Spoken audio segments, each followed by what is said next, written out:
how was your weekend? So much fun, but it sucks to go to work now. I can't wait till I leave this place. Tell me about it. I'm so excited for my retirement next month. Next month? Don't be silly, kid. You just started working here a few years ago. You haven't even had your midlife crisis yet. It's because there are 5 things that I don't buy to save money. Whoa, tell me more. Do you want to achieve financial freedom so that you can wake up whenever you want and not have to go to a job that you hate? Then you need to understand how to grow your net worth so that you can live a life without relying on a job to sustain your lifestyle. And one of the best places to start is to figure out what unnecessary things you can cut from your life. So we're gonna talk about the 5 things that you shouldn't buy if you wanna save money. Getting rid of these extra expenses helped me increase my monthly savings without compromising my quality of life, which allowed me to invest more and leave my 9-to-5 job that much sooner.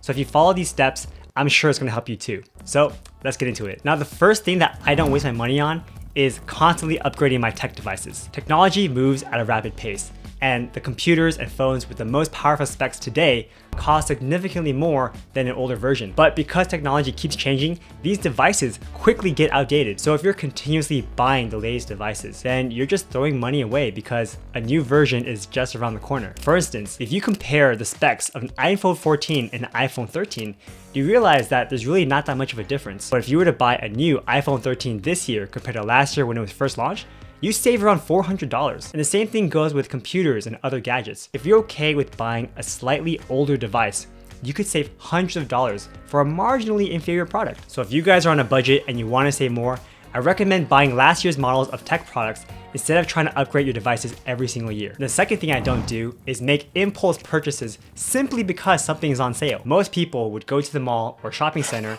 and see something on sale and think, wow, that's a great deal. I have to buy it right now. And they'll buy it without hesitation. But the problem with this is that you may not have even wanted that product in the first sign. It's just that the for sale sign made you overspend on something that you didn't even need. Don't get me wrong, I do love discounts, but for us, what we typically do is write down a list of things that we want and then keep an eye out for the discounts. So if we see something that's on our wish list for sale, then of course we're gonna buy it right away. The point that you have to realize is that pricing is just one of the many marketing strategies that companies use to make you buy things, and you should never fall for that trap. Never buy things just because it's on sale. Instead, make sure that you actually want or need the product before you decide to buy it. Another thing that I don't waste my money on are luxury goods and branded products. The sad reality here is that while some people buy branded items to project an image of wealth, buying these luxury items actually makes you poorer. The truly wealthy choose to invest in assets instead of material possessions. So most people have the habit of buying branded products because it boosts their self-esteem or provides a sense of belonging. Now the problem is that these items typically cost significantly more than they should, and many of the people who buy them can't actually afford them. So it's not that I'm not into fashion, but I believe that the most important factor is comfort. So in fact, I get most of my clothes from outlet malls, and sometimes I just get free t-shirts from conferences. Not to mention, a lot of clothes and brands usually go out of style about a year later. So why spend that amount of money on an outfit if you can get the latest design the very next year by going to an outlet mall and then saving 50% right off the bat? The similar thing goes with jewelry. Now, of course, jewelry can be very pretty, but if you think about it, a lot of people buy jewelry and only wear it on special occasions. For the most part, it just sits in a box. So instead of spending a lavish amount of money on luxury goods and jewelry, live a humble lifestyle and focus on getting the best value that you can. And the number 4 thing that I don't waste my money on are fancy cars. You guys might probably think, well, Sean, who doesn't want a fancy car? And I get that. Most people buy luxury cars because they might look cooler and they can go 0 to 60 in 5 seconds. But again, is this necessary? The fact is, most luxury vehicles cost over $70,000, which is more than the median income of an adult in the United States. And a lot of people are dropping a whole year's salary just to purchase a pretty car, even though they can't really afford it. Cars are meant to be used as a utility. In my case, I drive a Toyota Corolla, and it gets me to where I need to be. It's been very reliable.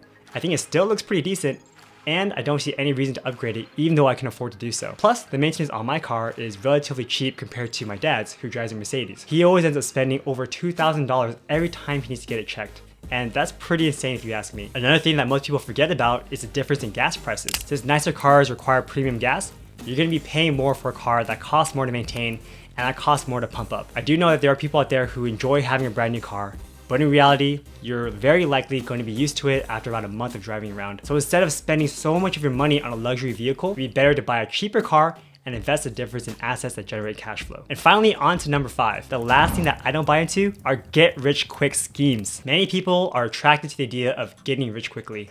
I mean, who wouldn't want that, right? Unfortunately, many of these schemes and opportunities are often scams that will leave you poorer than you were before. An example of this is a multi-level marketing scheme that has you selling a mediocre product at a very high price, but also giving you the option of earning extra income by having you make money off the people that you recruit. Essentially, with that scheme, only the people at the very top make money, whereas the rest of the people down there all lose. I also stay away from speculative investments like NFTs or random crypto schemes assuming that I'm just gonna get rich. And I've seen my friends get into these multi-level marketing plays assuming that they'll make thousands of dollars of passive income every single month, only to be stuck with thousands of dollars of useless products. So whenever money is promised too easily and seems too easy, that's when you know that you're probably gonna end up losing money. So the point is, instead of looking for quick and easy ways to get rich, focus on building your wealth over time.